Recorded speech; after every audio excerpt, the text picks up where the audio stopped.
ये Paytm payment bank क्या है, ये पेमेंट बैंक क्या होते हैं और ये पैसे कैसे कमाते हैं, पेटीएम पेमेंट बैंक पर आरबीआई ने कितनी बार और क्यों रिस्ट्रिक्शंस लगाई, Paytm payment bank finally ban हुआ पर क्यों, ये सारी चीजों को आज हम डिटेल में डिस्कस करने वाले हैं इस वीडियो में। आ जाओ बे वीडियो शुरू करते हैं। क्या पेटीएम बैन हो गया? बिल्कुल भी नहीं। पेटीएम पेमेंट बैंक पर दिक्कत आई है, पेटीएम पेमेंट बैंक बैन हो गया, पर ये पेमेंट बैंक होता क्या है और ये पैसे कैसे कमाता है, आइए जानते हैं। पेमेंट बैंक का concept reserve bank of India ने निकाला था और ये इसलिए आया था ताकि लो इनकम हाउस होल्ड, छोटे बिजनेसेस और गांव में जिन लोगों के पास बैंक अकाउंट नहीं है वो अपनी नीड्स को पूरा कर सके।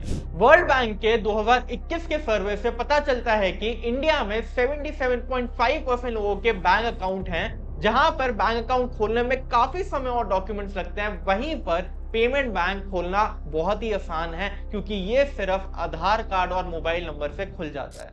इंडिया में कुल मिला के 6 पेमेंट बैंक हैं, Airtel payment bank, India post payment bank, Fino payment bank, Paytm payment bank and NSDL payment bank और लास्टली आपका जियो पेमेंट बैंक। किसी भी पेमेंट बैंक को खोलने के लिए कंपनी को मिनिमम 100 करोड़ की कैपिटल रिक्वायरमेंट होती है। पेमेंट बैंक किसी भी तरह का लोन जैसे कि gold loan, business loan, personal loan या क्रेडिट कार्ड इशू नहीं कर सकते। ये सिर्फ डिपॉजिट एक्सेप्ट कर सकते हैं। डिपॉजिट भी 2 तरीके के होते हैं, डिमांड डिपॉजिट और टाइम डिपॉजिट। डिमांड डिपॉजिट में आते हैं करंट अकाउंट और सेविंग अकाउंट, टाइम डिपॉजिट में आते हैं आपके रिकरिंग डिपॉजिट और फिक्स डिपॉजिट यानी कि एफडी। पेमेंट बैंक में एक समय पर 1 लाख से ऊपर पैसा जमा नहीं किया जा सकता और ये क्रेडिट कार्ड भी बिल्कुल इशू नहीं कर सकते, सिर्फ डेबिट कार्ड ही इशू कर सकते हैं। अब समझते हैं गाइस कि पेमेंट बैंक पैसे कैसे कमाते हैं। अब पेमेंट बैंक कोई लोन तो दे नहीं सकते, ना ही क्रेडिट कार्ड इशू कर सकते, तो ये लोग पैसे कमाते कैसे हैं? सबसे पहला सोर्स होता है इंटरेस्ट आर्बिट्राज। पेमेंट बैंक में जब आप करंट अकाउंट या सेविंग अकाउंट खोलते हैं तो ये जो आपको इंटरेस्ट देते हैं वो कम होता है। पेमेंट बैंक कस्टमर के डिपॉजिट किए हुए पैसों को किसी और बैंक अकाउंट में डिपॉजिट करते हैं जहां पर इंटरेस्ट रेट थोड़ा ज्यादा होता है। एग्जांपल के तौर पर अगर पेमेंट बैंक अपने कस्टमर को 2% का इंटरेस्ट रेट दे रहा है तो किसी भी बैंक अकाउंट में डिपॉजिट करके उस मनी पे 3 से 4% कमा सकता है और यही डिफरेंशियल इनका इंटरेस्ट आर्बिट्राज होता है। दूसरा सोर्स है ट्रांजैक्शन कॉस्ट। पेमेंट बैंक एक certain percentage of transaction cost अपने कस्टमर से चार्ज करता है। एग्जांपल एयरटेल पेमेंट बैंक 5 से 25 रुपए चार्ज करता है अगर ट्रांजैक्शन अमाउंट 10 रुपए से 4000 रुपए के बीच में है, और विड्रॉल पे 0.65% विड्रॉल अमाउंट का चार्ज करता है अगर कस्टमर 4000 रुपीज से ऊपर पैसे निकालता है। तीसरा सोर्स है क्रॉस सेलिंग। अब पेमेंट बैंक लोन नहीं दे सकते तो वो पार्टनरशिप करते हैं और ऑर्गेनाइजेशंस के साथ और उनके प्रोडक्ट्स कस्टमर को बेचते हैं और इससे वो पैसे कमाते हैं। पेमेंट बैंक और वॉलेट में भी बहुत बड़ा डिफरेंस है। जनरली लोग इसमें भी काफी कंफ्यूज करते हैं। वॉलेट में आप पैसे जमा कर सकते हो या किसी को भी ट्रांसफर कर सकते हो, पर वॉलेट यूजर को इंटरेस्ट नहीं देते। वॉलेट सिर्फ ट्रांजैक्शन को फैसिलिटेट करने में मदद करते हैं। 197 communications limited, commonly known as 197, ये एक पेरेंट कंपनी है जिसके अंदर बहुत सारी सब्सिडरीज एंड जॉइंट वेंचर आते हैं, जिसमें आते हैं आपके Paytm, Paytm payment bank, Paytm mall, Paytm money, Paytm insurance and Paytm first game. 197 was founded in 2000 by Vijay Shekhar Sharma in Delhi। शुरुआत में company mobile value added services जैसे कि रिंगटोन, वॉलपेपर और गेम्स प्रोवाइड करती थी। देन कंपनी ने काफी expand करना शुरू करा और वो बन गए इंडिया के वैल्यू एडेड सर्विसेज की मार्केट प्लेयर। 2010 में 197 ने पेटीएम लॉन्च किया, 2017 में पेटीएम पेमेंट बैंक और 2018 में पेटीएम मनी। हाँ जी दोस्तों, पेटीएम और पेटीएम पेमेंट बैंक दोनों अलग अलग एंटिटीज हैं। पेटीएम पेमेंट बैंक पहली ऐसी कंपनी थी जिसने रिजर्व बैंक ऑफ इंडिया से पेमेंट बैंक का लाइसेंस लिया था। लाइसेंस तो मिल गया, पर स्ट्राइक नंबर 1 2018 में हुई जब आरबीआई ने पेटीएम पेमेंट बैंक पर रिस्ट्रिक्शंस लगाए थे क्योंकि वो कुछ रेगुलेटरी कंप्लायंसेस को फॉलो नहीं कर रहे थे।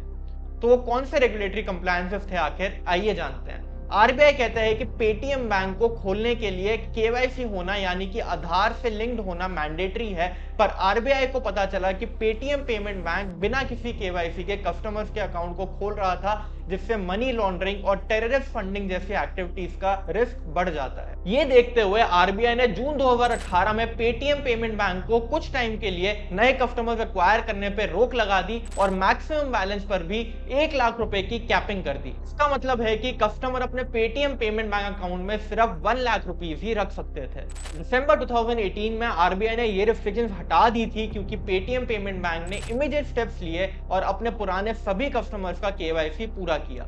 इसके बाद पेटीएम पेमेंट बैंक ने IndusInd bank, visa, ICICI, Lombard और काफी अलग अलग कंपनीज के साथ कोलैबोरेशन किया और अपनी सर्विसेज एक्सपैंड की। इन सर्विसेज में उसने यूपीआई पेमेंट, मोबाइल बैंकिंग और कैशबैक जैसे ऑफर्स निकाले ताकि वो अपने कस्टमर्स को रिटेन कर सके। पर पेटीएम पेमेंट बैंक हमेशा से आरबीआई के कटघरे में खड़ा रहा है। अब चलते हैं अक्टूबर 2021 में, which was the strike number 2। RBI को पता चला कि पेटीएम पेमेंट बैंक ने फॉल्स इंफॉर्मेशन सबमिट की है और उस पर लगाया गया पूरे 1 करोड़ का फाइन। मार्च 2022 में हुई स्ट्राइक नंबर 3। आरबीआई ने फिर से पेटीएम पेमेंट बैंक पर नए कस्टमर्स को ऑनबोर्ड करने पर बैन लगाया और उसके बाद स्ट्राइक नंबर 4 करी गई इन अक्टूबर 2023, जिसमें आरबीआई ने 5.39 करोड़ का फाइन लगाया क्योंकि फिर से पेटीएम पेमेंट बैंक कुछ गवर्नमेंट के कंप्लायंसेस को फॉलो नहीं कर रहा था। बहुत ही शॉकिंग बातें अब सामने आ रही थी कि एक पैन कार्ड से 100 और कुछ केसेस में 1000 से ज्यादा बैंक अकाउंट भी खोले गए थे। कुछ खातों में तो 1 करोड़ से ऊपर की ट्रांजैक्शंस भी देखी गई थी, जबकि लिमिट सिर्फ 1 लाख रुपीस थी। और तो और दोस्तों, आरबीआई ये भी कहता है कि 35 करोड़ वॉलेट अकाउंट जो पेटीएम पेमेंट बैंक के हैं, उनमें से 31 करोड़ काम ही नहीं कर रहे हैं, यानी कि इनऑपरेटिव है। ये 31 करोड़ अकाउंट्स को म्यूल अकाउंट भी बोला गया। अब चलते हैं लेटेस्ट वाली न्यूज पे guys, which was the strike number 5। 31 जनवरी 2024 को आरबीआई ने पेटीएम पेमेंट बैंक पर लगा दिया बैन। इसका ये मतलब नहीं है दोस्तों कि पेटीएम पेमेंट बैंक का लाइसेंस कैंसिल हो गया है। अब पेटीएम पेमेंट बैंक बस अपने डे टू डे ऑपरेशंस नहीं कर पाएगा और ना ही कस्टमर्स को अपनी सर्विसेज दे पाएगा। आरबीआई कहता है कि पेटीएम पेमेंट बैंक 29 फरवरी से अपनी सर्विसेज नहीं दे पाएगा। यूजर्स अपना पेटीएम पेमेंट बैंक वॉलेट अभी के लिए यूज कर सकते हैं। 29 फरवरी के बाद वो उसमें नए फंड्स नहीं डाल पाएंगे, पर आप अपने पुराने पैसे जो कि आपके वॉलेट में हैं 29 फरवरी के बाद भी उसे यूज कर सकते हैं। यूजर्स अपने बिल्स की पेमेंट और मूवीज की टिकट भी बुक कर सकते हैं। पेटीएम फास्ट टैग्स हाईवेज पर टोल देने के लिए यूज किया जाता है। ये पेटीएम पेमेंट्स बैंक की सबसे ज्यादा यूज होने वाली सर्विस है। पेटीएम फास्ट टैग्स लिंक्ड है पेटीएम पेमेंट्स बैंक के वॉलेट से और आरबीआई कहता है 29 फेब के बाद वॉलेट में पैसे नहीं डाल पाएंगे, पर जो भी आपका पुराना पैसा वॉलेट में पड़ा है वो आप पेटीएम फास्ट टैग में यूज इजीली कर पाओगे। तो दोस्तों, अगर मैं शॉर्ट में बात करूं तो 29 फेब के बाद आप कोई भी नया अमाउंट पेटीएम पेमेंट्स बैंक में नहीं डाल पाएंगे, पर जो भी आपका पुराना पैसा है वो बिना किसी रिस्ट्रिक्शन के 29 फेब के बाद भी यूज कर सकते हो या फिर विड्रॉ कर सकते हो। 31 जनवरी 2024 का जो आरबीआई का बैन का डिसीजन आया है उससे पूरा मार्केट उथल पुथल हो गया है। स्टॉक मार्केट पे भी बहुत बड़ा इंपैक्ट आया है और जिन भी लोगों ने पेटीएम के स्टॉक में इन्वेस्ट कर रखा था उन पे भी एक सिग्निफिकेंट इंपैक्ट जरूर से आया है। मैं आपको एक और इंटरेस्टिंग फैक्ट बताता हूं।